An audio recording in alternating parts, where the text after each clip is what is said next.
Now, ladies and gentlemen, moving on with the last speaker of this fantabulous conference, I would say. The person who organized this is the one who's going to come forward and address all of us. He's a business grad and entrepreneur, CEO of Al Bashir International School with his 8A. As an individual, I remember back in the days when I was about to start as an anchor with my career and all. This is the gentleman who inspired me to get closer to Islam and all. Yeah, though was brought up as a Muslim, but I was not really strong. But this gentleman inspired me. Like me, he's inspired millions of hundreds of people, I would say, in entire Bangalore, and he's playing a key role. May Allah strengthen him. So, dear friends, presenting to you our next speaker who will talk on the topic the work culture in the Baitul Hikmah. So here we present to you Mr. Omar Sharif.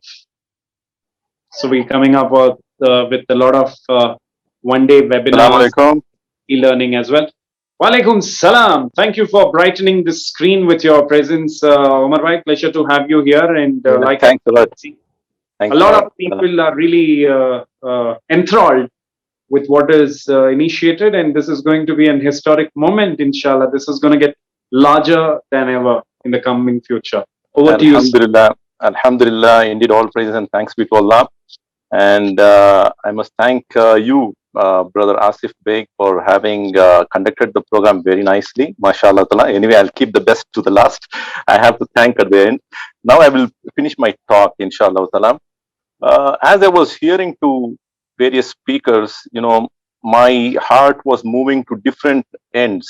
Somebody is inspiring, somebody is motivating, somebody is giving me new ideas, somebody is making me to get emotional, and each one of them have set across something very important, and I think it is just culminated together.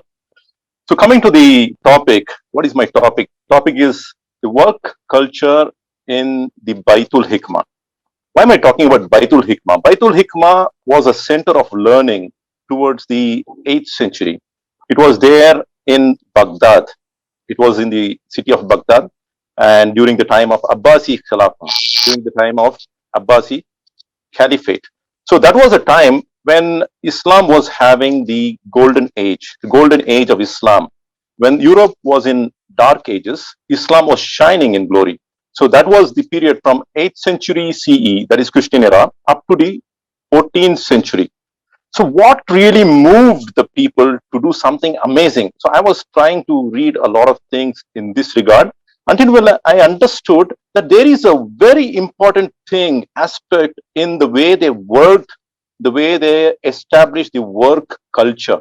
So my whole presentation is about understanding the attitude and understanding the work culture which was present in Baitul Hikmah. So as you all are aware of, what is a work culture? It is a characteristic feature of everyday existence shared by people in a workplace. The set of shared attitudes, values, goals, and practices that characterizes an institution or an organization.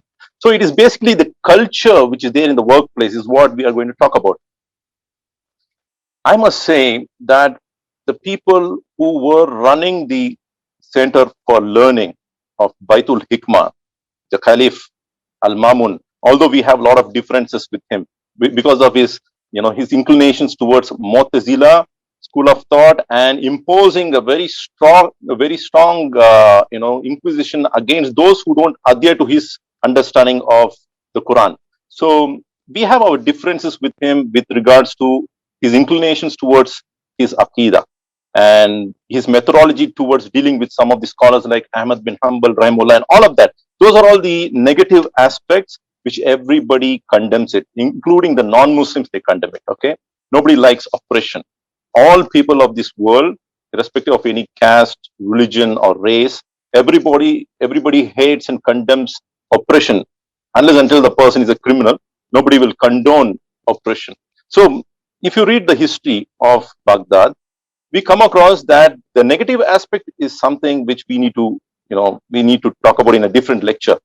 But here I am going to focus about the positive aspect of that culture. The positive aspect of that culture was that they were able to produce many scholars, many intellectuals, many polymaths, many scientists, and the research persons out of this Baitul Hikmah, which paved way for the Renaissance in the Europe in the later ages. In the sense, the people in Baitul Hikmah, they carried forward the torch from the Greek, which was set aside. You know, the Greek were the people who had worked on a lot of philosophies and a lot of mathematical ideas. And of course, even the Indians were working on mathematics and all of these things. And what the people in Baitul Hikmah did was they started to collect the books from the East and the West. They started to collect the books from the Indian subcontinent, which were in Sanskrit language. They started to collect the books from Greek and Latin. And all of these books were brought to Arabia. And these books were translated into Arabic language. Look at this. Look at this. This is the mindset that I want you all to focus on. The Caliph did not say, what do we have to do with the non-Muslims? The Caliph did not say, what do we have to do with the nations which are not following Islam? He did not say we need to reinvent the wheel. He did not say that we are going to bring about all the disciplines. We're going to change the system altogether. He did not say that. On the contrary, he did something amazing. He used all the resources available in the world from East and to the West. All the books, including the Chinese books, were brought in, including the scholars were brought to, Baitul Hikmah, the house of wisdom. Scholars from the East and the West, they were brought to have discussions. And what happened amazingly, to translate these works, he has even used the non-Muslims to do that work. He has used the Christians, predominantly, he has used the Christians to do that job actually. Because most of the works in Greek was not able to be immediately translated into Arabic language. So the Christians used to translate it into Syriac. And the Muslims thereafter, they used to translate it into Arabic language because Syriac and Arabic language were very close. So what I'm trying to say, this mindset is something which we need to, ponder over. It was like trying to take the resources which are already being presented by the authors among the non-Muslims, and then evaluating it, translating it, and then making certain changes as and when there is requirement. The scholars, whoever worked in Baitul Hikmah, they codified, they systemized, and they made modifications, so much so that it doesn't contradict to the teachings of the Quran and the Sunnah, and then they presented their thesis across to the world. So this was the at the nutshell, I want to say, the resources were wherever it was possible. It was not basically, they were not hunting for Muslim resources. They were, whenever it was a matter of beneficial knowledge, which is not talking about religion, which is not talking about Aqidah or your creed, then they were open to take that from anywhere. And therefore, the Arabic numerals that we talk about, they took 0 from India, and then they worked on to bring the Arabic numerals. So many things that we can talk about. But what I want to say is that some of the names that I can quote it before you, that, Sabit ibn Qurra, he was a Sabian. He was not a Muslim. He was one of the translators working in Baitul Hikmah. Hunayn ibn Ishaq, the moment you hear to the name Hunayn ibn Ishaq, many of you would be like, Rahimahullah and all of that, you see, that because that's part of the culture for us to make dua for those who have died as believers. But this name, which sounds very Arabic and very Muslim, Hunayn ibn Ishaq, he was a Nestorian Christian. He was a Nestorian Christian who translated many works from the Greek and brought it to Arabic language, subhanAllah.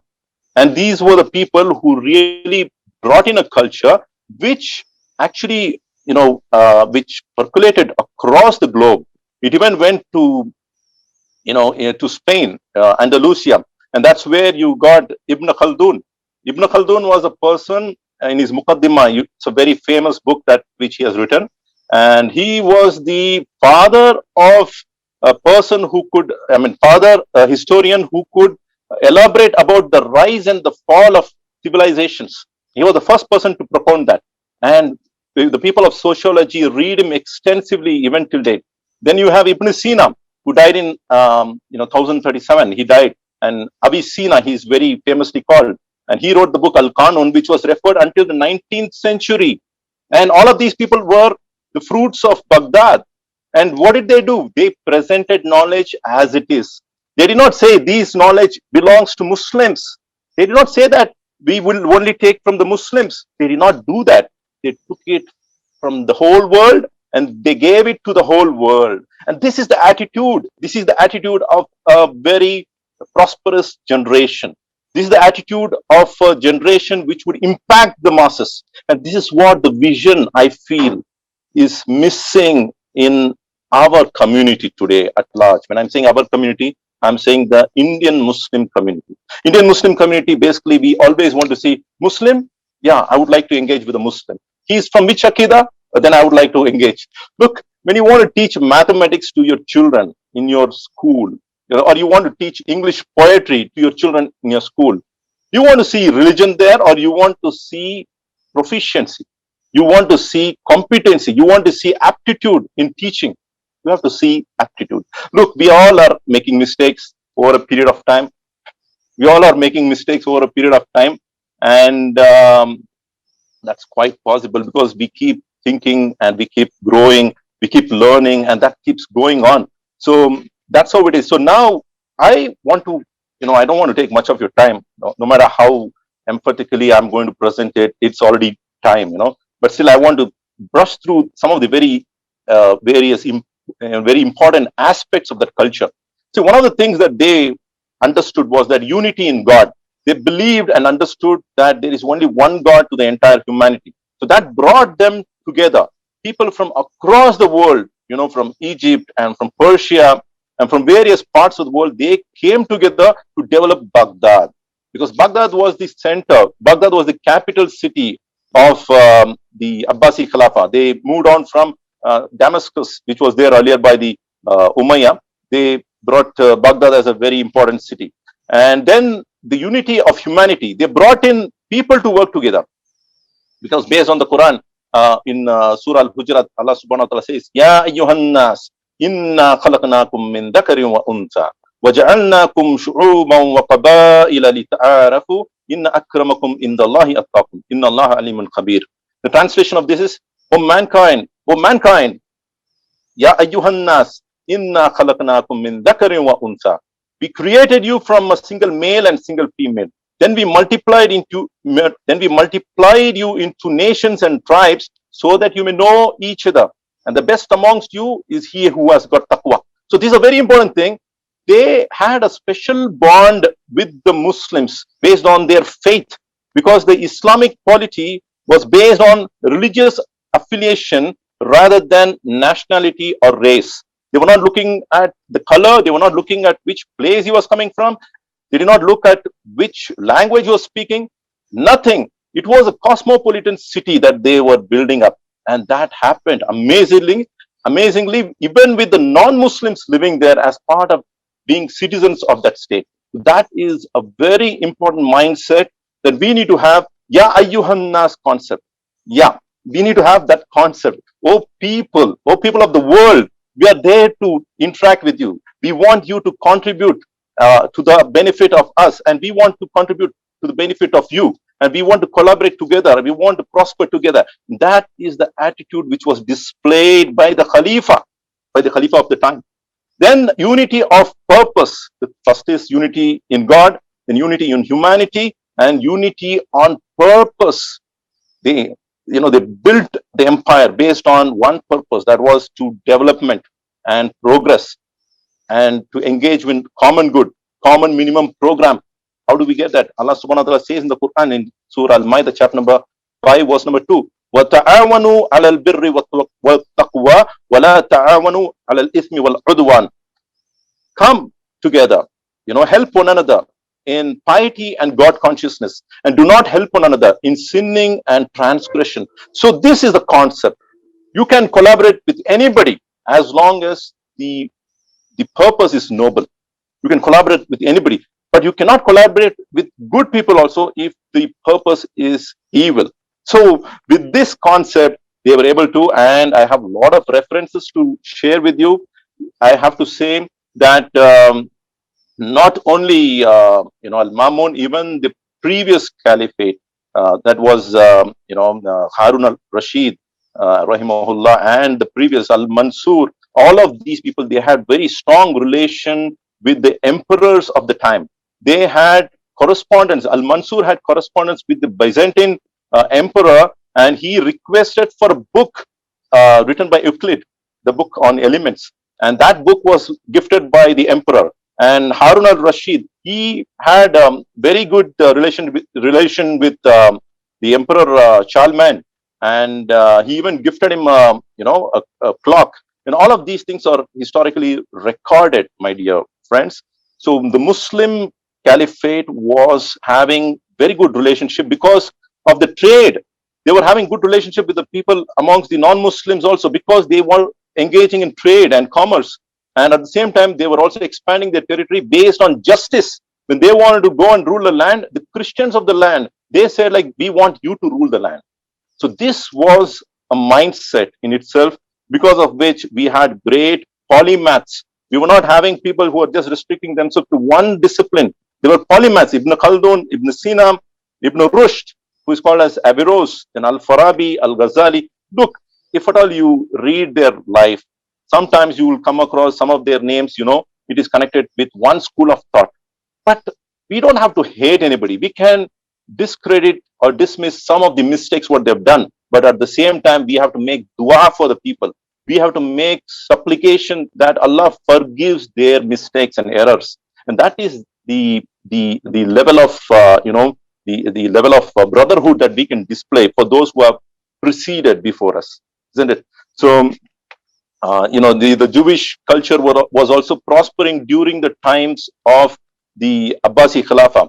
And it is recorded that 711 to 1030, that was a time when the Abbasi Khilafah was effectively ruling the Iberian region, that is the Spanish area. And that was a time which is recorded in history that the Jewish religious community, they prospered, and it is mentioned as the golden age of Jews. The golden age of Jews was under the Abbasi Khilafah. This is amazing, because all through the history, if at all you come across, you'll find the Romans have persecuted them, and diaspora happened across the world. And you will find Assyrians, they invaded the Jewish territory and they massacred them. You'll find the Babylonians massacring them. So all of these things happened, but they built an empire, in the sense they were not rulers, but they were living under Abbasi Khilafah in their golden age. That is amazing. That is truly amazing. And we have to connect the dots and understand that we can once again become relevant to the people of this world. Because unless and until we don't connect with the people, we will not become relevant with the people. So there are so many things that I wanted to say, but because of shortage of time, I will not be able to express all my thoughts. But I'm sure in coming sessions, inshallah ta'ala, we will talk in depth about what was the formula which the Abbasi Khilafah adopted, and because of which, what was the fruits that they were able to bring for themselves and for the generations to follow. And that's my talk for now. Wa akhiru da'wana alhamdulillahi rabbil alameen. Mashallah, what a brilliant talk, and so much of research which has gone into the talk, Umar bhai. Yeah, I think it's been a brilliant session, brilliant talk. Like always, you've been inspiring, and you come with a sea of knowledge. That's how we get to see you on the television platforms as well. And Barakallah feek, for all your dua. All your duas are motivating, and all your good wishes are pushing us to do collectively wonderful work. And it's just that we all get inspired with each other's work. That's how we try to delve into more details of the matters that we research into. So brilliant, Omar bhai. I think me as an outsider would like to congratulate your entire organizing team, you and Nadeem bhai, for making this great effort. I'm sure you would have some words to say for the ones who's worked really towards it. Probably after you speak about all that, I would take it forward to summarize in my own. Okay, fine, that's fine. I would like to thank a lot of people First and foremost, I have to thank Allah subhanahu wa ta'ala who made this event a successful event. Alhamdulillah. Within a short notice, a lot of things happened, and a lot of people supported, like you, Brother Asif, and the admin team, Brother Imran Fazil, and Brother Nadim, and all of these people, mashallah ta'ala, jazakumullah khairan. And then I must thank the speakers of the day, mashallah, Sheikh Khalilur Rahman Madani. He spoke very wonderful points.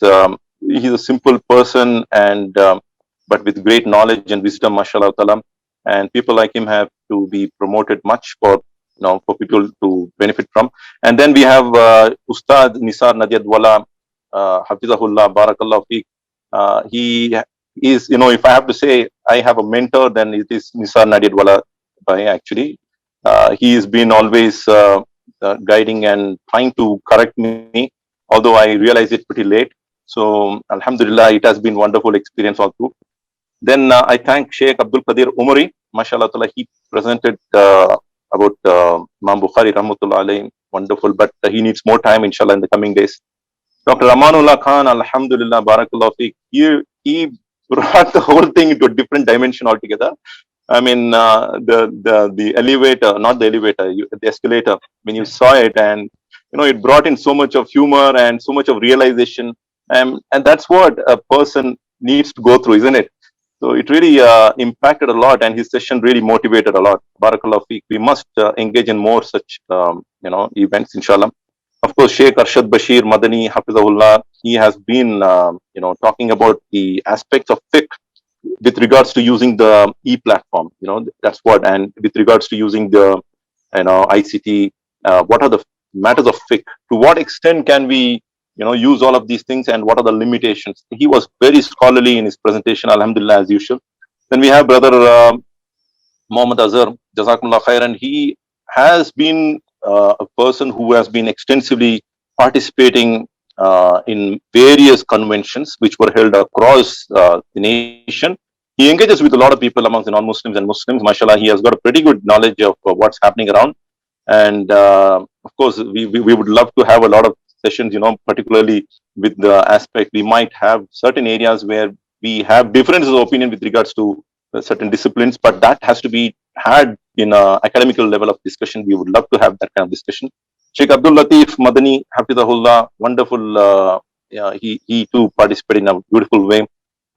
He expressed about how a generation has to be built and what is the purpose of even getting married, and he extended it in a very nice manner, mashallah ta'ala. Then Dr. Shanaz Sheikh, she has been a person who has been among the pioneers in the field of education as an Islamic education, mashallah ta'ala, and who has countered a lot of challenges, alhamdulillah. So it is really motivating to hear to them, and it's really pepping up our inspirations. Then Brother Obaid Khan, who started the ball rolling initially, and he talked about the difference between what is an Islamic school and Islamic education. I was not able to understand the topic initially until when he expressed it and made it very clear that Islamic education is more important than having an Islamic school. If I've read it well, if I've understood. Of course, Sister Shaida Anjum, she presented about NEP. People have a lot of apprehensions about NEP, National Education Policy. They think that the new government, which is having authoritarian inclinations, they are imposing something against the Muslims. But in reality, it is a process over a period of time from 1966 and 1982, and all of these things are part of history, and we can counter the challenges with wisdom. So, and Jazakumullah khairan, Brother Asif, you need to conclude. Inshallah. Jazakumullah khairan.